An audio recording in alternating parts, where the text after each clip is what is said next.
যুক্তরাষ্ট্রের টেক্সাসে প্রকাশ্যে দেখা গেল সাবেক ডিবি প্রধান হারুনুর রশিদকে। সামাজিক যোগাযোগ মাধ্যম ফেসবুকে তার একটি ছবি ভাইরাল হওয়ার পর থেকেই চলছে আলোচনা সমালোচনার ঝড়। রাজনৈতিক অঙ্গন থেকে শুরু করে সাধারণ মানুষ সবার মধ্যে ক্ষোভ সৃষ্টি হয়েছে। প্রশ্ন উঠছে, কিভাবে তিনি টেক্সাস পর্যন্ত নিরাপদে চলে গেলেন, আর উপদেষ্টাদের ভূমিকাই বা তাহলে কোথায়?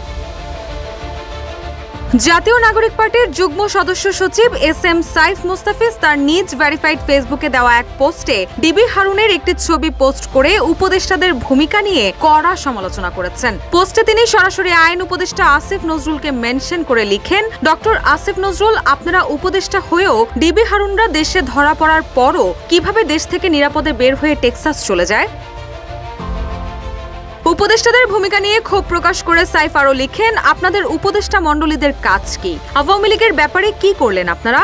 এক মহা ধুমধামে নির্বাচন করে ক্ষমতা হস্তান্তর আর আওয়ামী লীগের সন্ত্রাসীদের নিরাপত্তা দেওয়া, তাদের সম্পদ পাহারা দেওয়া ছাড়া আর কোন কাজটা আপনারা হতে দিচ্ছেন?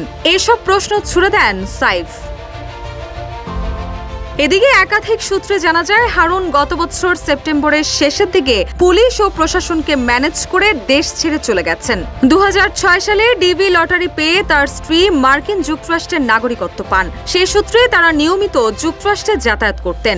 আর ভিসা থাকায় গণ অভ্যুত্থানের পর হারুন নিউ ইয়র্ক স্টেটের লং আইল্যান্ডে পালিয়ে গেছেন বলে খবর পাওয়া গেছে। সূত্রের বরাত দিয়ে টিভিএস-এর এক প্রতিবেদনে এসব তথ্য জানানো হয়। রুশা সুর, নিউজ ডেস্ক, ইত্তেফাক।